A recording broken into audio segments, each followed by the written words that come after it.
Hello everyone and welcome back to my channel. I am Bert the Stormtrooper and this is the home of That's Just Prime, the comprehensive Optimus Prime review series. I also review other Transformers, lots of G1 stuff, as well as Teenage Mutant Ninja Turtles, Ghostbusters, GoBots, and pretty much any other toy that may jump out at me. If you're new to the channel, thanks for checking me out. Please be sure to click that subscribe button and don't forget to give me a thumbs up and share if you like what you see. Hello and welcome, I'm Bert the Stormtrooper and today we're going to be taking a look at Studio Series Devastator again. Okay, now actually we're looking at something really cool today. So Nathaniel, who goes by Lego Transformer on Thingverse, and that's altogether Lego Transformer, Lego Trans, the number 4, and Mer. I'll put it down there, and I'm also going to put links to his Thingverse down at the bottom.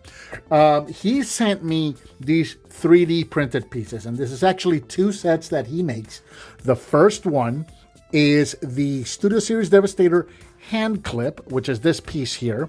And then the second one is the Studio Series Devastator thumb, which is these 3 pieces that you see right here.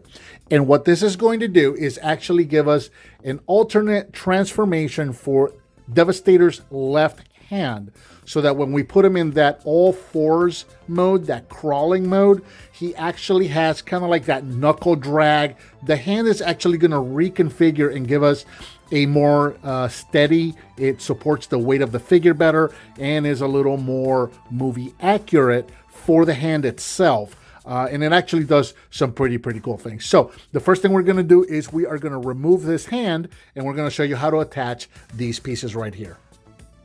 All right, so I've gone ahead and removed scrap metal and Hightower from Devastator. And now we're going to go ahead and split these guys up. And we're going to set scrap metal off to the side for the moment. Let's start with Hightower. So one thing I like to do with this one is we're going to go ahead and pop this off, rotate this around, and then pop it right back on. So now what I'm going to have is I'm going to have the crane pointing upwards on his hand. And this is one of those things that's really kind of your preference. I prefer it pointing down in the normal configuration, but for this configuration, this is going to work better. And I'm going to take the claw itself and I'm going to bring that up here, and I'm actually going to connect it where it normally goes in vehicle mode, and I'm just going to leave that there. The head portion, you can go ahead and take his head and tuck it under, and that can just stay put away there. And then we're going to take the connector piece and leave that out. Okay, so this guy is ready. So now we're going to take this piece right here and we're going to go ahead and connect it to the connection port right there. And actually I got it backwards. There you go. We're going to connect it right there. And I like to just get my thumb in there and slip it all the way in. So we've got that going on right there. Now, let's talk about the thumb. The thumb is actually going to be in 3 pieces. So you're going to get the actual, I guess, the finger part of the thumb itself, and then the scoop. And these are going to go together just like this. And then you're going to take a piece of filament and you're just going to feed this right on through. And that's what's going to hold everything together. And it actually makes it articulated, which is really cool. Now, setting this guy off to the side for the moment, let's go on and do the reconfigured combination for these guys. So now we're going to take scrap metal here. We're going to take his legs and we're going to pop them off and just kind of fold them back for now. We're going to take his chest and just bring it up and back as far back as it'll go.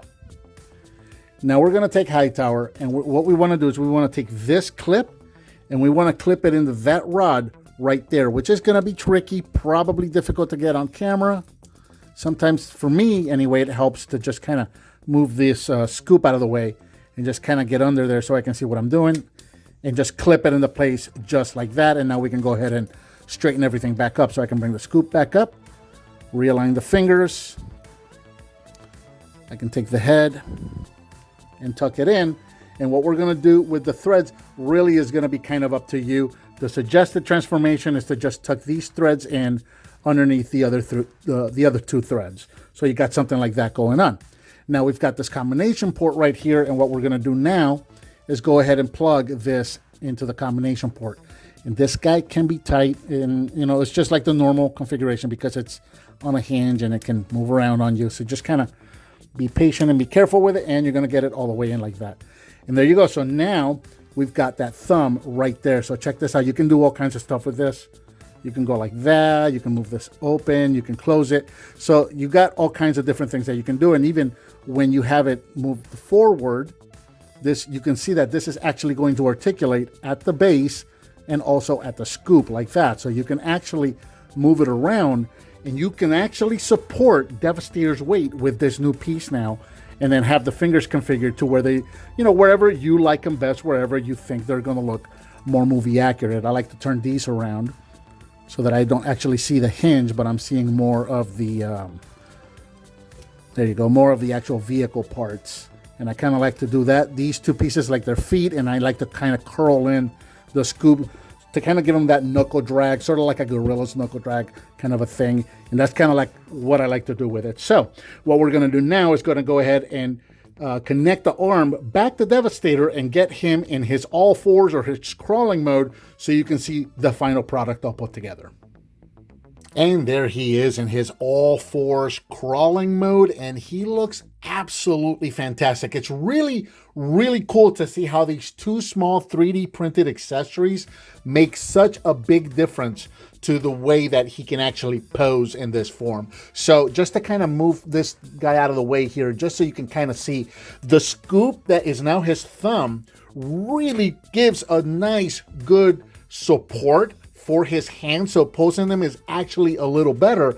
And because of this clip here, it angles the bottom part of his hand so that his fingers can all lay out. It really does a very good job of angling the hand. And then of course with the, let's call them mistransformation of moving this up to the top and moving the gears, or not the gears, but the treads right back here, it really does give him a little more of an actual movie accurate look. It looks really, really nice.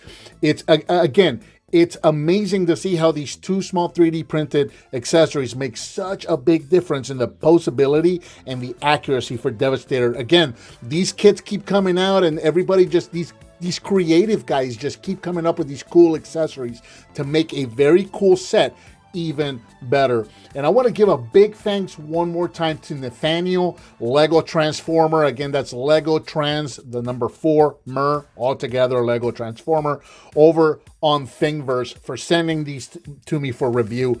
You know, he's like, hey man, do you want to check these out? If you like them, review them. You can keep them. So very cool. Nathaniel, thank you once again for sending these to me. This is a very, very cool kit. I am going to take some paints to this and maybe, you know, kind of match it up. If you see Nathaniel's videos on here, on what he did, he actually painted his to match the yellows, and he did some black details, and I'm going to try to follow suit myself because it looks really, really nice on his videos. Again, his links, his videos, all of that stuff is going to be linked down in the description. Go make sure you check him out. Again, these upgrade parts are 3D printed, and the files are available on Thingverse. They are free to access and to use. So if you want this upgrade, all you have to do is go print it. If you don't have a 3D printer, then reach out to somebody that has one, or reach out to Nathaniel directly. I'm sure he can work something out for you. And I think that about does it for the Lego Transformers Studio Series Devastator hands accessories by Lego Transformer over on Thingverse. What did you think of these accessories? Let me know down in the comments. Give me some thumbs up, subscribe, and hit that bell icon so you're notified when I upload a new video. I've got a donate button up there if you want to hit on that. I certainly would appreciate it. Please share with your friends if you like what you see, and I'll talk to you next time.